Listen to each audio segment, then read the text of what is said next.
Hello, folks. It's Reese here. I'm back again, back to making videos for the start of the new season. Thank you to a lot of people on my Twitter page today who supported me and sort of instilled the confidence in me by the nice comments to give me the kick up the bum that I sort of needed to get back to the channel, make these videos again.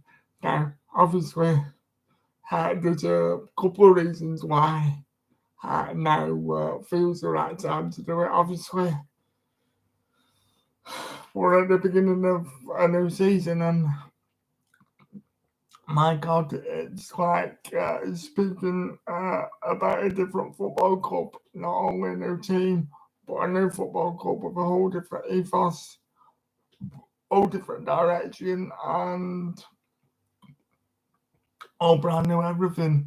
New culture at the club, new players, lots of you know foreign players, more dynamic players,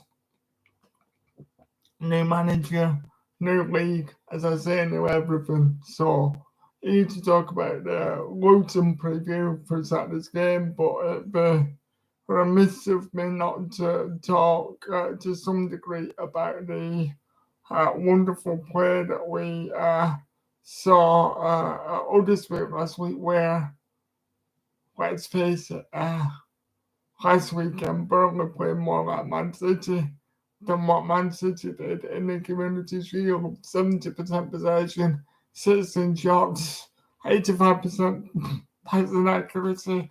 Huddersfield unable to get a meaningful shot, and I would go on another day. Burnley, could have run out of the game 3-1 winners.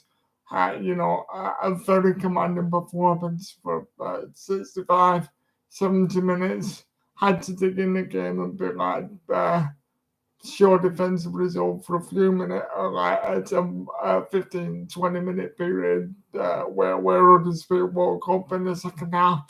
But basically, the start of the season, considering that we played very few, only 2 or 3 friendly games, the players, an unknown quantity to the majority of our fans, had not played together, not really at the time to be instructed towards Vincent Company's style of play, not really well drilled on what he wants, but they play together like they've been playing together for months and months, if not years.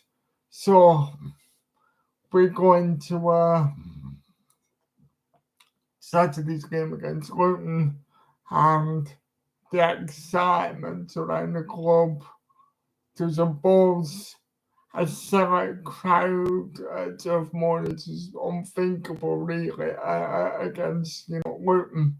No disrespect to Luton, but in the Premier League, unless the game was against Man City or Liverpool or maybe United, we'd recently got to a point over the last few years where sellouts at the turf were a few and far between, but there's hunger back in the fan base and that excitement and idea that what we're seeing is, uh, a novelty, and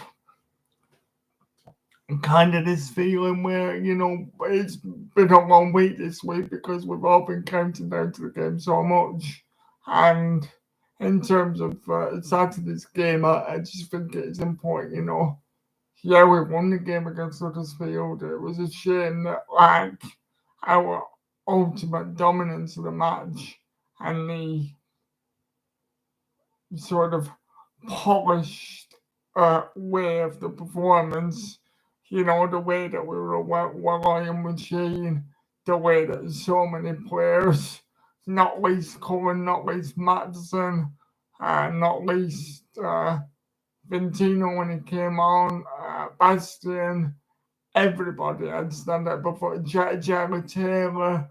A weird one because we were shrugging our shoulders and having a sharp intake of breath when we saw him start at centre back. But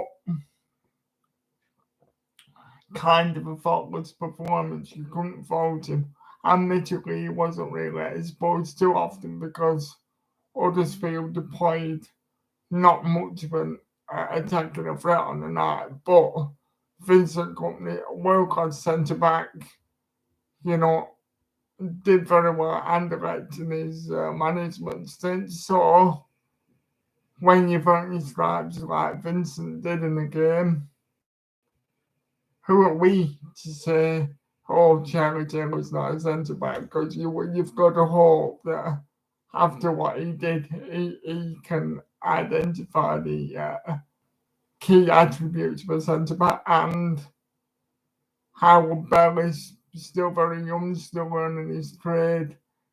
Do you really think that we can sort of perform to the best of our abilities and sort of, be commanding and watertight in defence without having, no offence to CJ Gumnally or Luke McNally, but for me, I'm more comfortable at the moment having an adult in charity who showed up very well last week in defence, just for the maturity and sake of reading the game, then potentially, a naive teenager in CJ Riley and McAnally, not a teenager, but in terms of experience, still very much a child in his footballing career. So,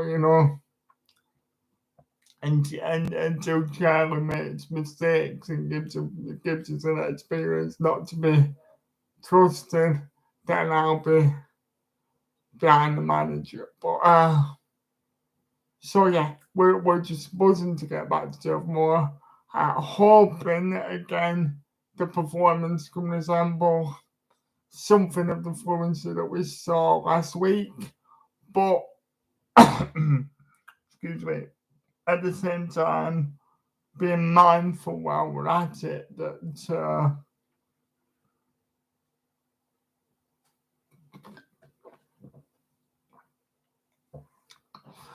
being mindful while we're at it that it's not a given that we can just turn up each and every week and turn teams over, because for as well as we played last week, Huddersfield have undergone a lot of change over the summer, losing Harry Toffolo and Luke O'Brien and the manager only a week or so before the season started. So they were clearly undercooked, clearly not playing with anywhere near the clear philosophy that we had, and frankly, the game could have been over at half time if Burnley would have been more clinical than what we managed to be. And we can't be expecting Luton under the stewardship of Nathan Jones back at his beloved club after his little spell away at Stoke, where it didn't much work out for him to the same degree. Nathan Jones bears quite a few similarities to Sean Dyche in a way, so you can expect, from Luton, for one, I would imagine a much better press than what Huddersfield gave us, much more physicality. There'll be two strikers, Carlton Morris, who was almost very instrumental in nearly getting Barnsley to the Premier League the season before last. And then, Elijah Adebayo.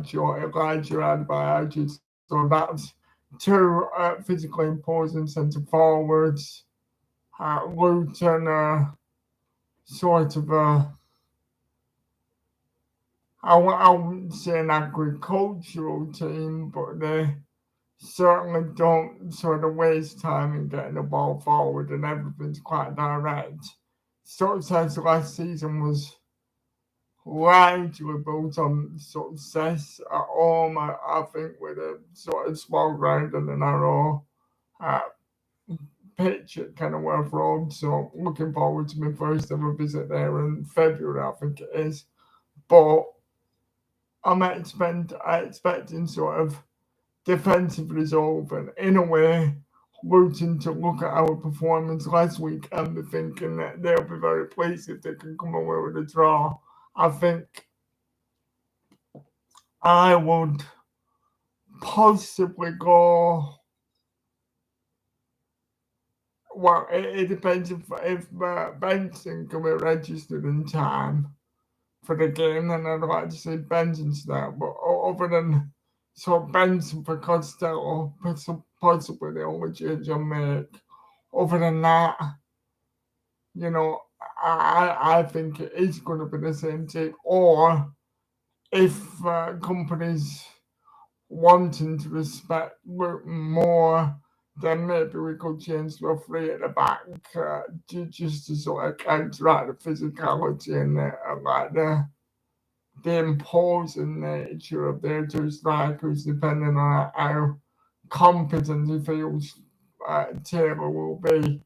I think if there was to be another defender coming, then it'd be Egan Riley. But hopefully another performance. Hopefully we'll be sat on the turf, bouncing atmosphere, mesmerised by the football, and seeing more of the same patterns of play, the intricacy, the calmness on the ball, bastions, runs deep from the midfield. Josh Cullen just, you know, playing like the Irish and he has to just a simple passes, dictating the game, one touch, the occasional sweeping long ball like he did last week, but just running the midfield, having so much more time on the ball than everybody else. Muric setting us up with these composed clearances, well, not clearances actually, but long range passes that we got to be realistic with the way of how composed he is. He is inevitably gonna bugger up at certain points of the season where he's gonna be too relaxed on the ball, differ on it for too long, or get sort of dispossessed, or once he's under some pressure, clear the ball when he's leaning back and he's late not going to the ball, and then he misplays the pass into the path of attackers, or it won't reach past the halfway line and then we'll be under attack in our defensive football. This is where, as fans, we're going to have to undergo a big mentality shift. Excuse me. We're going to have to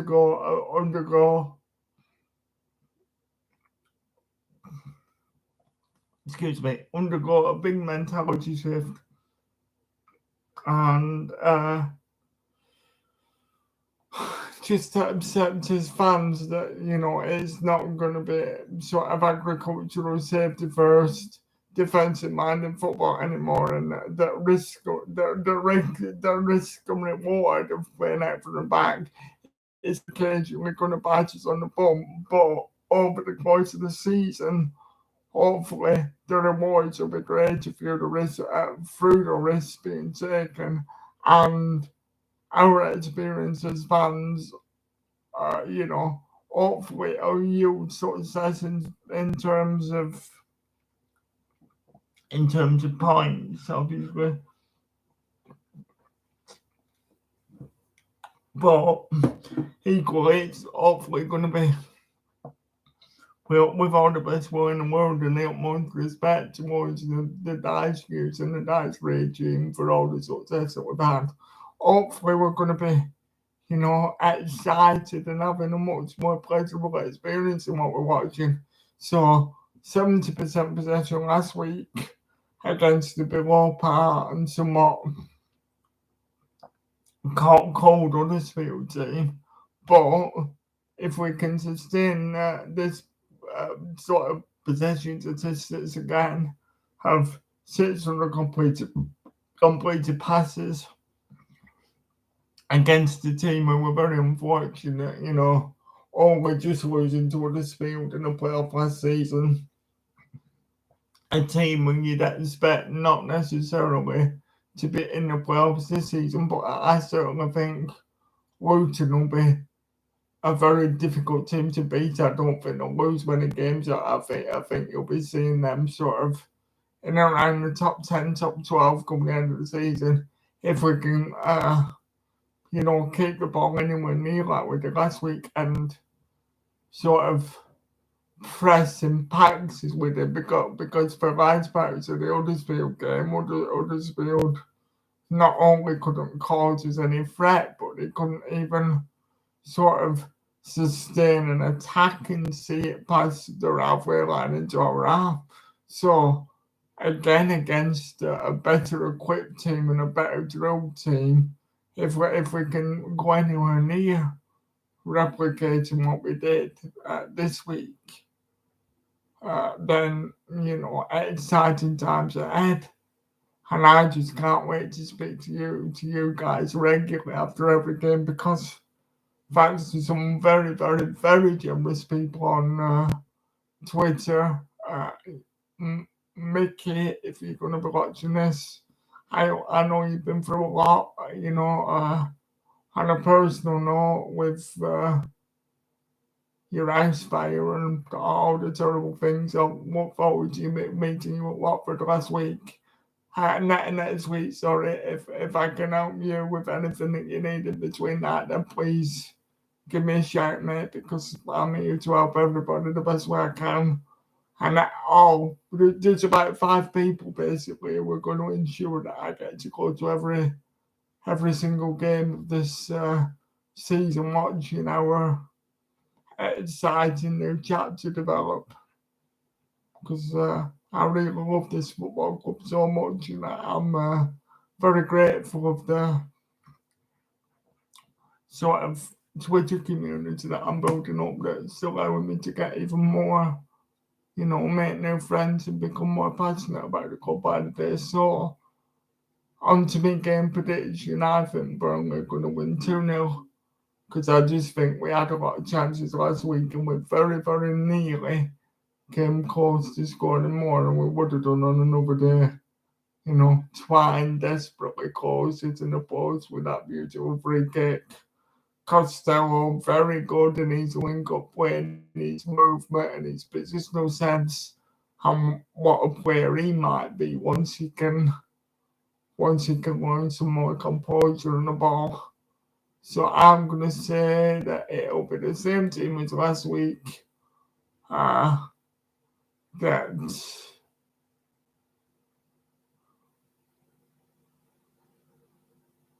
yeah, depending on how fresh Benson is, then it might be exactly the same team as last week.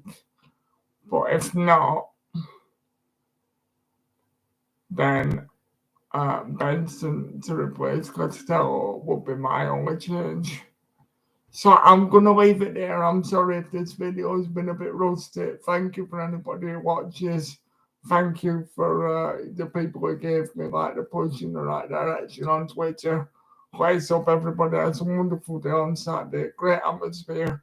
Hopefully 3 more points.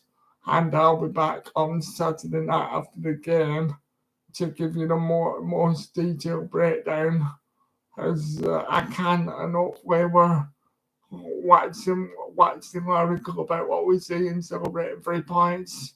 And just remember that we've won 1 game.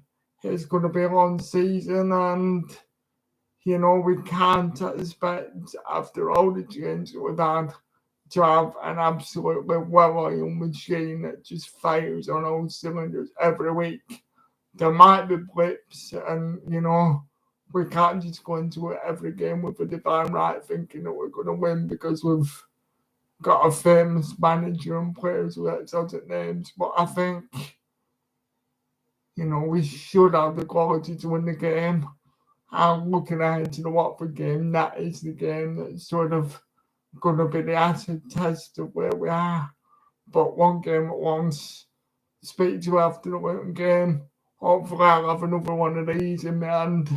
I'm having this to steady my nerves before I do this on Saturday tea time. Hopefully I'll be having one celebrating a win. So enjoy the game, everyone. Up the Clarets, and I'll speak to you later.